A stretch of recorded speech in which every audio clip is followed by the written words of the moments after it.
কথায় আছে never loss any opportunity. এই ভাইটিও তার কাছে আসা বিশেষ এই অপরচুনিটিটি মিস করে নাই, কিন্তু মেয়েটি বুঝতে পেরে বেচারা সব টুইস্ট নষ্ট করে দেয়।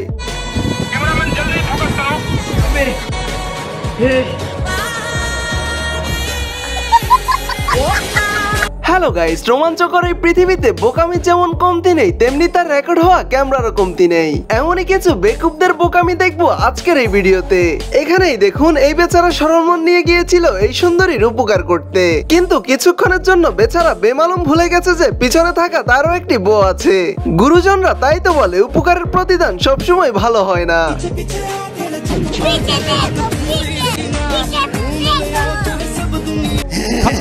Bye bye, tata, good bye. প্রকৃতির ইচ্ছাতে আর প্রকৃতির দেওয়া প্রাপ্তিতে আপনি যদি নিজেকে মানিয়ে নিতে না পারেন, তাহলে আপনার অবস্থা এই দাদার মতো হবে। দাদা মনে মনে হয়তো ভাবছেন, কার মুখ দেখে আজকে বাসা থেকে বেরিয়েছেন। ভাগ্য সাড়া না দিলে কি যে হয় তা এই ভিডিওটা দেখলেই বুঝতে পারবেন। বেচারা এই কুকুরটি থেকে বাঁচার জন্য গেট টপকে একটি বাড়িতে ঢুকে, কিন্তু সেই বাড়িতে আগে থেকে আরো 3টি কুকুর ছিল। ব্যাপারটা এমন, জলে কুমির ডাঙায় বাঘ। আমার লাভ লস নেই, আমার লাইফটাই লস।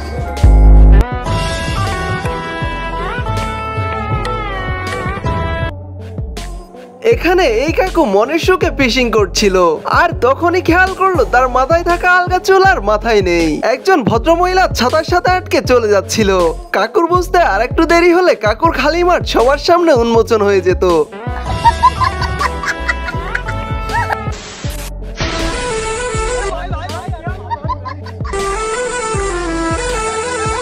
প্রথমে ভেবেছিলাম তেরে নাম মুভি সালমান খানের আপডেট ভার্সন হয়তো, কিন্তু পরক্ষণে আর কোনোভাবেই হিসাব মিলাতে পারছিলাম না। তবে সব মিলিয়ে গেট আপটা দারুণ ছিল।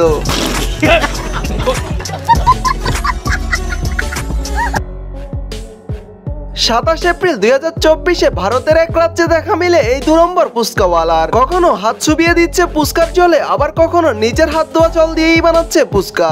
ঘাম জড়ানো হাতে পরিবেশন করা এই পুস্কা খাচ্ছে দিদিমণিরা, কিন্তু তার করা সব কুকীর্তি রেকর্ড হয় সিসিটিভি ক্যামেরায়। পরবর্তীতে একজন চাচা সময় মতো এসে তার এইসব কুকীর্তি মেয়েগুলোকে দেখায় এবং তার দোকান ভাঙচুর করে তাকে এখান থেকে তাড়িয়ে দেয়।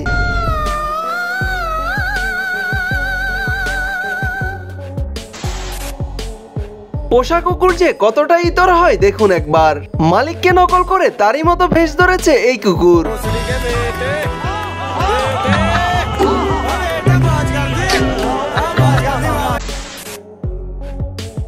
এখানে এই দাদা তার মা বাবার সাথে একসাথে বসে মুভি দেখছিল, কিন্তু বিপত্তি ঘটে মুভিতে দেখানো একটি রোমান্টিক সিনের সময়। কাকু আর কাকি দাদার দিকে তাকালে দাদা এমন একটা ভাব নেই যেন কিছুই জানেন না, কিন্তু ভাগ্য যার সহায় হয় না তার তো কপাল এভাবেই পুড়ে। তারপর যা ঘটলো দেখুন একবার। हेलो हे प्रभु हे हरि राम कृष्ण जगन्नाथ प्रेमानंद, ये क्या हुआ? ये फंस गया पार्टी की मीटिंग समझ के फंस गया। রাস্তায় বের হলেই ভিক্ষুকের তো অভাব হয় না, কিন্তু দিন যত যাচ্ছে ভিক্ষুকের সংখ্যা ততই বাড়ছে। তার মধ্যে খুঁজতে গেলে হাতে গোনা কয়েকজন পাওয়া যাবে সত্যিকারের ভিক্ষুক, আর বাকিরা সবাই এমনিতেই ঠকবাজি করে মানুষের থেকে হাজার হাজার টাকা হাতিয়ে নিচ্ছে।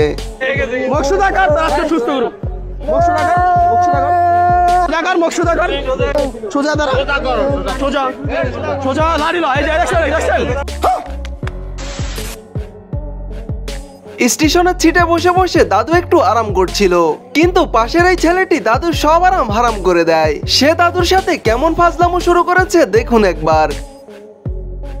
দাদুর জুতো জোড়া পা দিয়ে টানতে টানতে একসময় হাওয়া করে দেয়। অন্যদিকে এত কিছু হয়ে যাওয়ার পরও দেবদাস দাদু কোনো কিছুই টের পেল না।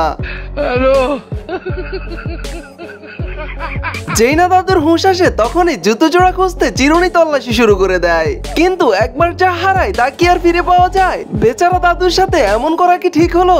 কিছুক্ষণ এইদিক সেদিক খোঁজার পর দাদু সেখান থেকে হতাশ হয়ে চলে যান।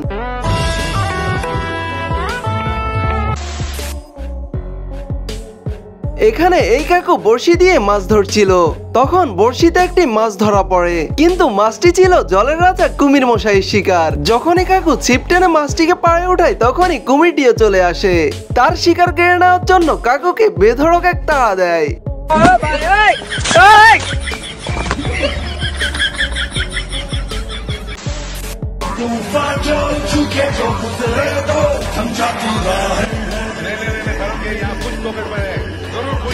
প্রথমে ভেবেছিলাম ইলন মাস্কের লঞ্চ হওয়া নতুন কোনো গাড়ি, পরবর্তীতে দেখে বুঝতে পারি কাকু অ্যাক্সিডেন্ট করে নিজের এবং গাড়ির দুটোরই অবস্থা বেহাল করে ফেলে, কিন্তু তাও থেমে থাকেননি, ছুটেছেন আপন গতিতে। জীবনে অনেক দুর্ধর্ষ ড্রাইভার তো দেখেছেন, কিন্তু এমন প্রো লেভেলের ড্রাইভার দেখেছেন কি? চুলের যত্নে মানুষ কত কিছুই না করে, কিন্তু এই দিদিমণিরা সবকিছু ছাড়িয়ে গেছেন। লোহার শিক গরম করে চুল কোঁকড়ানো স্ট্রেট করছেন তারা। যাই হোক, স্ট্রেট তো বেশ ভালোই হয়েছিল, কিন্তু বেচারি দিদিমণির কানের 12টা বাজিয়ে ফেলেছেন। दीदी वाह दीदी दीदी वाह दीदी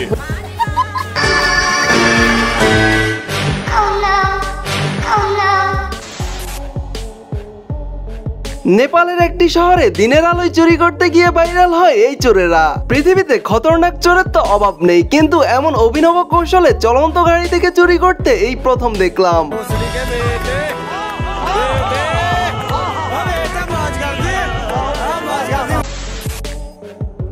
7 জুন 2024 ক্যামেরায় রেকর্ড হওয়া এই ভিডিওটি দেখুন একবার। একটি স্কুটি রাস্তার পাশে রেখে বন্ধুরা আড্ডা দিচ্ছিল বেশ। এসে দেখে স্কুটিতে একটি সাপ পেঁচিয়ে আছে। একদিকে সাপটি একজনে টানছিল, অন্যদিকে স্কুটিটি কয়েকজন মিলে টানছিল। অনেক টানাটানির পরও সাপটি বের করতে তারা সক্ষম হয় না। পরবর্তী সময়ে সাপটি নিজে থেকেই বেরিয়ে আসে, আর বেচারারা ভয় পেয়ে সেখান থেকে পালিয়ে যায়। আর এইদিকে এই মশাইকে দেখুন, তিনি টয়লেটের কমোডে নিজের বাড়ি বানিয়ে বসেছেন। রাস্তায় বের হই কিংবা টয়লেটে যাই, সবখানেই এখন সাপের ভয়। সাপের উৎপাত এত বেড়েছে যে বিশেষ সময়েও এখন টয়লেটে যাওয়ার জন্য নেই।